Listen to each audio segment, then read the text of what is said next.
me, Catherine, and I am back for another tutorial. Today we're going to look at the deadlift, both in the neutral and the sumo stance. So before we get started, I just wanted to give you some context or explain the deadlift a little bit so you can understand why it's such an excellent exercise. So firstly, the deadlift is a hinge movement pattern. It's one of your primary movement patterns. So it's a really good one to learn as a foundational exercise that we perform in everyday life. It's another option when going to pick something up other than a squat. So a hinge, if I just show you carefully, I'll just show you just a little bit, it's just leaning back and then driving forward with the hips.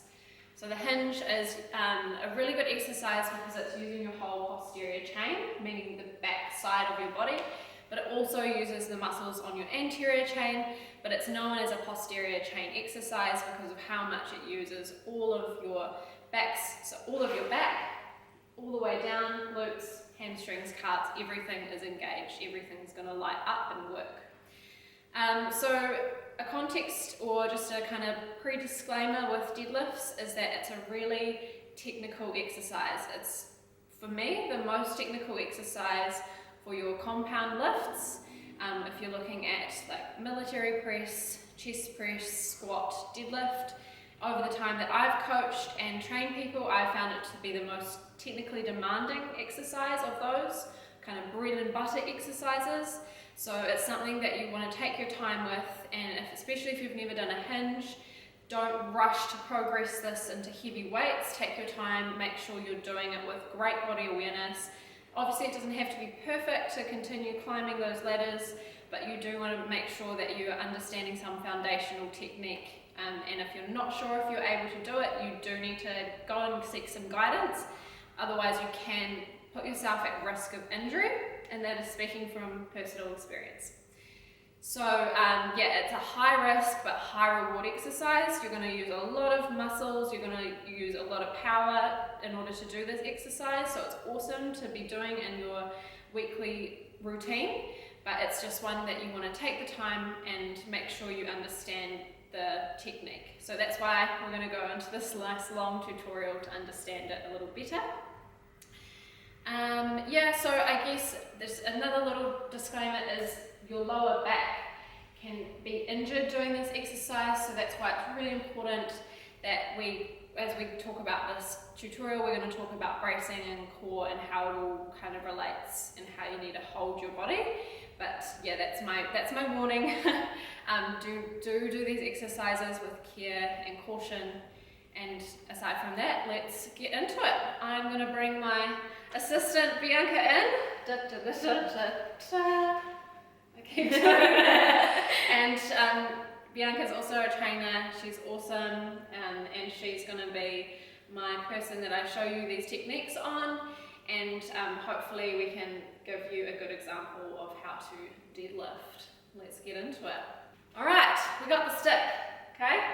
Not to beat Bianca with, but to learn how to deadlift. Okay, so with this is how we learn the movement pattern. This is how I start everyone off if they're displaying signs that they can't hinge. So straight away what you can do is use this dislocation stick like it's a barbell, and you can turn it on side onto a mirror and just perform one hinge like that, or 10, however many you need to do. If you are not hinging in the way that it looks like this, if you're kind of bending strangely in your back or you're squatting, then we need to start to use the stick to understand the hinge movement pattern. So Bianca, come to me, we'll face you this way. When we use the stick, what we do is we place it onto our back, and we want to stand with good posture. So if Bianca, let's do like a posterior tilt, where like with your hips, yeah. So if we've got poor posture, stand this way, so stick the booty out. If we've got poor posture, we may already start this in the wrong place. So before we even begin, we need to make sure that we've got neutral with our spine and with our pelvis, and that we're already starting in this position here where we can see our contact points are connecting. So our contact points with a deadlift, when you're thinking of hinging, is up here, our cervical spine, then we've got our thoracic spine, and then we've got our lumbar. So we want 3 points of contact, 1, 2, 3 to the stick. And then we have this natural S-shaped curve through our spine. So we do want a little gap here, and we want a little gap here. Okay, so then what we do is, Bianca, if you hold the stick yourself, so one hand down below, one hand up top. What we then do is we start to do the hinge. So with the hinge, you're thinking of your hips coming back, your knees are soft, and you're letting your upper body come forward. You're getting some tension through the hamstrings, starting to feel the hamstrings kind of pulling because they're stretching, and then you stop once you can't go forward any further without having to break this back here. So coming back up, you're thinking of driving the hips forward and coming back up nice and controlled. So it was a really beautiful hinge. So if we do that one more time, this time just show how if you lost your lower back and we lose a contact point. So here we've lost a contact point. See how she's kind of sticking her chest out? That is not what we want. We want to come back up and keep that contact point. So I'll go over those kind of cues later, but basically this is what you want to do when you're starting off a hinge to make sure that you're getting that movement pattern correct. So it's not a squat, you're not thinking of bending at the knees, you're really thinking of the hips as the driving force. The hips are coming back, you're letting your upper body tip forward, and then you feel that stretch through the hamstrings, and you engage through the glutes, and you drive through the heel, breathe out, you drive those hips forward, and the hips come back forward. So that is a basic hinge movement pattern. And then what I do from there is, Bianca, you can take the barbell, the stick, take it off and place it just in front of your knees. And then Bianca, you can do that again, but this time just imagine those 3 contact points and keeping that spine neutral the whole time. And it's still doing the same thing, allowing the hips to come back, breathing in, coming down, keeping the stick along the fronts of her leg, and then driving up, pushing the hips forward, but maintaining that spine. So you can see her spine didn't kind of collapse. We didn't start to track the knees forward. It still looked the same. And that there, you can come face me now, that there is what we call body awareness. So sometimes you go, yep, that makes sense. You'll see someone, they're hinging correctly like this, and they've got it once they can feel those 3 contact points, but as soon as they take that stick away and they start doing this, they kind of forget.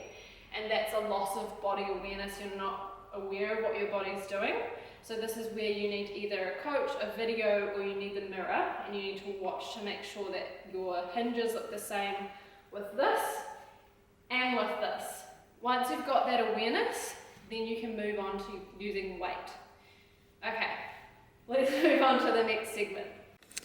Alrighty, we are now going to look at our feet placement and our hand placement, and then we're going to look at the bracing that we need to do a barbell deadlift. So obviously you could do a dumbbell deadlift, but we're going to jump straight over to the barbell just because this is where the technique becomes more important. Alrighty, so I'm just going to come into our feet. So what we want with the deadlift, if I'm going to come bird's eye view, is we want our feet to be right under the bar. I always think of just after the shoelaces, or half, it's kind of cutting your shoe in half. And you want to see about 1 to 2 inches away from your shins is where the barbell should start. Now we're going to come down and we're going to place our hands to the bar. So our hand placement, we're going to take our hands down and connect in at the bar, and your hands are just directly below your shoulders. So you can see here how we've got the hands just outside Bianca's knees, and that's kind of how you want it to go, otherwise your hands can get in the way when you start to deadlift. So I'm just going to go and film this from side on. The start point, you can see we've got those feet in the right place, the barbell's in the middle of her shoe or just in front, that's okay. And we've got the hips going back, we've got that neutral spine alignment from her lumbar spine, thoracic and cervical spine. Just lift your head up, all the way up. So see that there, we don't want that. We want our head in alignment with our spine, and that's beautiful. And importantly, we've got those hips back, our knees are not tracking too far forward, and that's a really good start point. And we've got those hips down as low as they can. But yeah, we'll talk more about that soon, but that's where you want your hands, that's where you want your body to start with. There is another option for a hand grip. So the one we showed you is that kind of neutral or normal hand grip, but we can also do one hand over, one hand under, and it doesn't matter what hand, it's just whatever feels comfortable to you. So that's another option. And I started neutral, and then as I got more confident, I tried the over under hand grip, and there's, you know, a few different reasons why you would do it, but it's really about just experimenting and seeing what feels better for you. Sometimes you'll feel like you just feel a bit more stronger, and it's going to be better for you when you start lifting heavier. But to begin with, I wouldn't worry about this grip. I would just start with your normal grip, and then you can experiment with the other one as you start to progress your deadlifts. Alrighty, so now that we understand where our body is before we start deadlifting, now we want to learn how to brace properly. So I'm just going to go through cueing and explaining how we brace. So Bianca, if you want to get to that start point, hands right down from your shoulders, feet right underneath the barbell, and we've got our body in this nice line, and the hips are back, so we've got that really good, strong start point. Now what we're thinking about with bracing is first of all bracing our core. So you want to make sure that you're turning that brace on really all the way through like a cylinder, all the way from the belly button, all the way wrapping around to the back, okay? So that's your core brace sorted. Now we've got two visions or thoughts in our back as well to brace. So we're going to brace our lats, which are these muscles here underneath the armpits, and we're also going to brace them through our mid-back here, which is like our rhomboids and traps, okay? So you can come back up and relax. So to do all that takes a bit of body awareness. I'm just going to bring the camera around so you guys can have a look, but basically before we lift, we want to make sure we're bracing lats, rhomboids, traps, and core. Okay, let's have a closer look. Back down, Bianca, for me. All right, so what I want you to do to demonstrate the lat brace is take your hands off the bar. Now you're going to pull your hands into the barbell and squeeze as you connect in, and kind of almost like you're squeezing your hand into your armpit. That there is how you start to think about engaging through your lats. So just do that one more time, hands off, breathing in and breathe out, hands come connect into the bar, and you're pulling backwards and in, almost like you're squeezing into your armpit. So these are your lats. Try that again. So we're releasing and then coming in, and we're squeezing into here, like you're kind of squeezing your hand into your armpit. That's turning on our lats. Great. Okay, release from there. You can have a break. Now we're going to look at what it feels like to engage through your mid-back. So just come back to your start point, and what we're going to look now is just protracting and retracting our scapula. So you're going to release, we're opening up, and then we're going to squeeze in and tense through here. Good, so do that one more time. Relaxing, breathing in, and then breathing out, squeezing up and in. Good, see, she already switched on those lats as well. So we've got mid-back, lats, and I'm not going to demonstrate core because we're going to do that in a separate video. But that is how you brace your back as well as your core. So just relax, go from a relaxed state, kind of, and then just pull in those muscles, lats, mid-back, and core, and we'll see if we can see it. So coming down, we've placed it in, we've got relaxed muscles, and then breathing out, we're engaging lats, rhomboids, traps, core. That's it, that's what's called a brace. So Bianca was like, oh, that's actually quite tough, and it is. Bracing is it should be a natural and instinctual thing your body does. Once you start to lift the weight, your body naturally turns those muscles on, and as you deadlift more, you won't even have to think about those muscles bracing, you'll just do it. But to begin with, sometimes people are not aware of the weight, and they start and their muscles are lax, and then they brace, and that's dangerous. So we want to make sure we're bracing before we start to lift the weight off the floor. So another little technique that I use with people is just a little lift. So have you done that one before? So you just do a little micro lift, yeah, like that. So it just allows your body and brain to understand how much weight you're actually going to lift. And I do it when you're climbing that weight bracket. So if you're like been doing 50 and you're about to do your first 60 lift, your body's actually never felt what it's going to be like to lift that weight. Before pulling that up, you just do a little micro lift, and it gives your body a chance to understand how much energy it needs to put in behind that brace before you start lifting that barbell up. So I just thought I'd add that on because yeah, bracing's one of those things that will become natural and instinctual and your body will naturally do it, but if you are not aware of it and you're not, especially not bracing your core, it's quite dangerous. So you want to make sure you've got that brace on everywhere before you lift the weight up. Cool. Okay, so like I said, I've got a different video on breathing and bracing, so I'm just going to do a really quick explanation on breathing.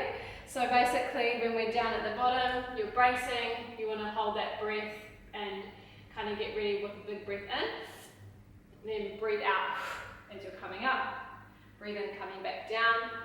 The other note that I would give on that is you breathe in, and then you breathe out once you're past that midpoint of the deadlift. You're not breathing out straight away because you want to hold that tension. Breathe in, hold, breathe out kind of near the top of that movement. That's what I've always done with my breathing and bracing with deadlifts, but I will explain the breathing elements and how to breathe properly because it's really technical for compound lifts, but you want to make sure that you're holding your brace and breathing through a brace, not letting your belly kind of open and close. But it's like coming down, you would start, come down, brace, breathe in, and then breathe out, coming up. At the top there, breathing in, coming down. That's basically it. That's the breathing. Alrighty, so let's now talk about the forces at play within a deadlift. There are three main forces I'm going to be talking about because it's a compound movement, meaning we're putting a lot of different movements together, and there's lots of muscles involved. There are a few different forces at play here. So there's a push and a pull. So the push is from the legs. So there's two main forces that I'm thinking of. The one is pushing the floor away. The other is driving the hips forward. So the main image when we're coming down at this bottom part, when you're coming up, you're thinking of pushing the floor away, like you're really driving that floor away from you. You can even start to kind of externally rotate from the hips. So that means like slightly opening up from the femur and really kind of feeling like we're ripping that floor apart to try help you push that floor away. So this one's hard to kind of like see it, but basically that's one of the main forces you want to feel in your body is that push from your toner. As you're coming up, you're pushing your legs down into the floor. So yeah, that's really enough to say. The next one here with the next force at play, which is a drive forward of the hips. That's also a pushing feeling because you're pushing those hips forward. And to really show this, we might just change the angle of the camera and I'm going to show you how I coach people with this force. So once we've got that push of the legs, we're going to also add another force, but when you're learning this force, you can kind of forget about the push of the legs, just thinking about the drive of the hips. So the way I explain this is we get a band, we place it around the hips, we come down, Bianca, into that start point. We've got our start point, we breathe in and we breathe out and we drive the hips forward. Coming back down. So you can see now that this band places a bit of tension through our hips and it helps you to think of driving those hips forward, breathing in and out. We're driving the hips forward, so it's a really strong hip drive movement. Okay, it's not like a squat, it's very different. This is the main distinguishing feature between a squat and a deadlift. So if you can really think of this band, it's pulling you back, but you're driving that hip forward. That's really going to help you to think about engaging the right muscles. All right, that's the hip drive. Sorry. Before we move on, I just wanted to quickly note here that when we are coming up with that hip drive, one of the common errors is that people go into that hip drive and then this is where you're completely neutral and you're finishing your hip extension from here, from hip flexion, hip extension, that's where you finish. And then people often keep traveling forward to, give it a really good booty thrust and they're like, oh, glute engagement, but actually there's nothing more you can get from your glutes going further forward. All you're doing is you're stressing out your lower back and you're going into what's called back extension, and that's not going to help you use your glutes or make the deadlift more better. Basically, the most maximal force you can place onto the glutes is if you get a full and a proper hip flexion, because that's when you're stretching the glutes, that's when you're actually having to drive forward, that's when you're using the power of your glutes. So it's actually got nothing to do with up here, that's just going to injure you or hurt your back, and it's not going to help you. The power is from here, making sure your hips as far forward as you can, as far back as possible. Yeah, that's really what I want to say. Nice, cool. And the very last force that we're going to talk about is for your upper body with your arms, and this is the pulling.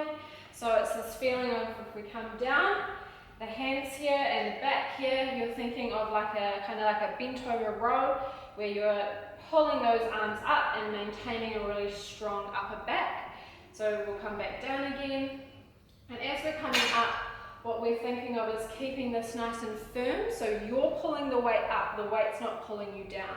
So often what I would see if you're not really thinking of this as a pull-based movement for this upper body is here, we've rounded, we haven't got any connection, we've followed that our back needs to be engaged and needs to be working. So that's the third force. Okay, now we're going to go into some common errors, and I'm going to come in nice and close and personal so we can see what they are and how to fix them. So first we're going to go through those 3 contact points and what happens if you're losing your brace or losing your contact point on the spine and how we can fix it. So the first one we're going to talk about is starting off when you're at the bottom and your neck is out of alignment. So let's have a look. So this is our first error. We've got the head looking up, and now just do one deadlift and the head kind of stays there. Come back down again. What I want you to do, Bianca, is actually keep your head exactly like that and stand up so your head's kind of looking to the ceiling once you so we keep it. So that's what we would look like if we kept that alignment, and that is not good. That is really out of alignment. So come back down.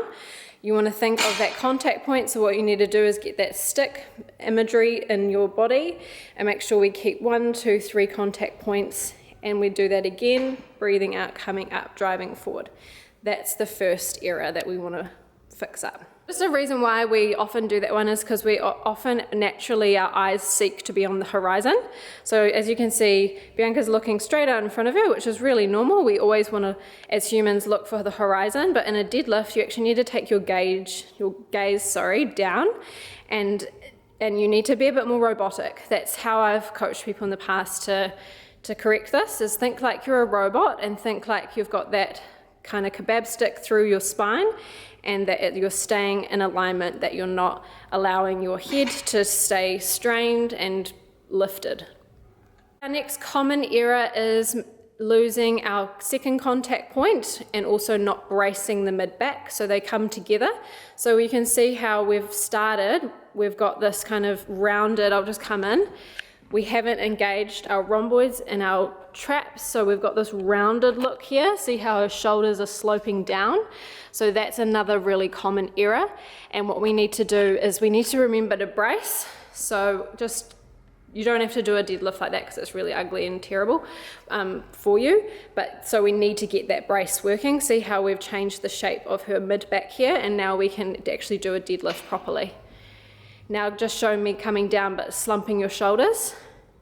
So that's what it would look like coming down. And again, that's really terrible. We want to keep that brace up and down, just as important, both coming up and coming down. So that's the next common error. So the way to fix it is to just either go lighter or make sure that you are getting that brace working, and just think about that bracing and use some dumbbells before we come into the barbell if you're not getting that brace working. Alrighty, next common error. This one's probably my pet peeve, the worst one for me just because it's the most dangerous. And this is rounding at the lumbar spine, that third contact. So often if you're rounding at your thoracic, you're going to be rounding at your lumbar as well. So that there, see how we've just lost that curve of our spine, we've lost our S-shaped curve. That's a rounded lower back, and that is a really dangerous place to begin with because our core can't brace that well, and also we're placing heaps of stress and strain onto our joints, our vertebrae, and it's not good. Not good. So again, to fix this, it's all about body awareness, bringing that stick back in. So stop there 1 second. So to fix this, you need to get that stick back on, go into that rounded lower back. So see how we've lost our contact points, that lower back's disconnected. Go into a really bad lower back. Yep, see how we've got heaps of rounding here. So that's why I would bring the stick back and just make sure that you can tilt that pelvis, and then you can come back into your start point. So the other reason why you might not be able to do this is you might be restricted through your hamstrings or through your calf. You can come standing, just relax. So yeah, often if you're doing that lower back rounding, it may mean that you're just restricted in your flexibility. So if that's the case, what I would do is I would get someone deadlifting off, not from the floor. I would put some weights underneath, or I'd put them onto a rack and get you to do deadlifts from a rack, so that whatever range of motion you have got, you're doing it with a correct spine alignment, and you're not doing it through a rounded back. So for example, if you have really tight hamstrings, you're going to find keeping that position really hard, because your hamstrings are going to be pulling on you, and you're going to have, the only way to get down is through flexing through your spine, but that's not correct. We still need to keep that natural S-shaped curve. Right, we're going into another personal favourite common error with deadlifts, and this is squatting the deadlift. So the reason why people squat the deadlift is because squattings are much more known. See how when she came down there, her chest is really upright, and we've also, just by squatting down, we've moved the barbell forward in order to start. So that's a telltale sign you're squatting the deadlift. Come back up. So that barbell needs to be cutting your shoe in half, and if you're coming down and those shins are pushing that barbell forward, then you are taking those knees way too far forward. If we go back, yep, and then come down, Bianca, like you did, where you squatted down. See how her knees, if I drew a line down to her toes, they're too far forward. So a deadlift, your knees need to be kind of near where your toes are, or behind them. That's our deadlift start point, and now this is the squat start point when you're squatting a deadlift. So it's just all about making sure you understand that it's a hip drive. There's not a lot of knee flexion and extension going on with a deadlift, and it's about making sure that you get that movement pattern correct at the basics with the stick, with dumbbells. So squatting the deadlift, it's a real common one, but really the only way to correct it is to take your time with the beginning stages with the stick, with dumbbells, and watching yourself and letting yourself understand that it's a different movement. The other way that I find useful to understand your deadlift is to break it down and understand that you're doing a hip hinge, so making sure that you are doing a hip thrust, or lying on the floor and just doing a glute bridge, because then you can feel what it's like to do a hip drive and not squat, because then if you can take that and place it into the deadlift, you understand the movement as its segments. So I might get you to demonstrate a hip hinge, or a what do we call it? A hip thrust? Yeah, I'll just get Bianca. Yeah. So we'll get Bianca over here, and I'll just get her to demonstrate one hip thrust, so you can see this is what you need to do as well to help you understand that movement pattern. So this is kind of the isolated movement of a hip thrust, or the hip drive. So just do one hip thrust, and that there is the movement. It's the same movement we're doing in a deadlift, except we're just doing it horizontally rather than vertically. So if you can get that movement going, it's going to help you when you place it back into the deadlift. So if you are struggling to get your deadlift, it's looking like a squat, then I would recommend doing this movement here, the hip thrust, but also still maintaining that length through the spine, and making sure as you do the hip thrust, you're not leaving your head behind, you're not letting your pelvis kind of disconnect and do funky things. So it's still maintaining that feeling as though when we drop the hips down, we're breaking it from the hips, and then as we're coming forward, driving through the heels and pushing the hips up, and we're keeping the spine nice and straight. We're not letting the spine kind of break at the lumbar or the head. So just do a bad hip thrust for me where you're where you're only moving your pelvis. Yeah. See here how she's kind of not keeping, yeah, it's a no. It's a no from me. That is not a good hip thrust, but we'll go into a tutorial for that another day. But yeah, that's one you want to practice to help you not squat your deadlift. Bianca's personal favourite is, this one's quite an easy one to fix. Is it? I don't know. Yeah, sometimes if you can engage your lats. Yeah, so it again comes back to bracing properly. So if you learn the techniques to begin with, you won't have these errors. But if you are doing this error, then we'll tell you how to fix it. But this is a common error, is we're having the barbell too far away from us to begin with, and then it makes it doesn't work. Okay, let's have a look at what that looks like. I'll just go side on. Alrighty, yep, go for it. Oh, yeah. So that barbell, you can see it's just stop. It's way too far forward. It's like further than her foot. And then when we come up, it actually makes it kind of impossible to like do that safely. So with the deadlift, you want to be thinking that the barbell's skimming down your thighs and it's staying very close to your legs the whole time. So what we're doing here is it has to be right on top of your shoelaces, really, for it to look and be proper, for it to look right and be proper. So if you are doing that wrong, then you again just need to work on your lat engagement, bracing, and just take it slowly, making sure you can feel that barbell coming up over the shins and then over the thighs. Awesome, thanks Bianca. Alright, our last error is one we've actually kind of already talked about, and that is not bracing properly. So you can't really see it, well you can. It's when those muscles are soft and you've not braced, and that's going to create a lot of issues and errors, and some of the errors we've talked about are due to not bracing properly. And injuries, back injuries, are often caused by not bracing the core properly. And I guess another thing that I would say is an error is lifting weights that are too heavy for you before you're ready, and not progressing and programming your deadlifts properly and safely. So that's a really big error, and it puts you at really high risk of injury. So make sure that you're doing them really carefully under the guidance of a coach. If you're entering weights you're not sure of, you need someone to spot you to make sure you're doing it properly before you start climbing those weights. That's the last error. So thank you so much to Bianca, and I hope that has informed you of deadlifts and you've learned something new today. Like I did this with my barbell one. We're not going to do sumo. We'll do sumo another day, because that's a lot of information. That's enough to get you started with your neutral stance, neutral grip. And I said we'd do sumo, but we haven't, so never mind. I get into these and then I realise how much there is to them, so that's all good. Thank you guys for watching this video, and I hope that has helped you with your deadlifts. Go deadlift, go have fun, go do it nice and technical, but don't be afraid to get them started. Thanks guys, and we'll be back for another tutorial video later. Cool, thank you.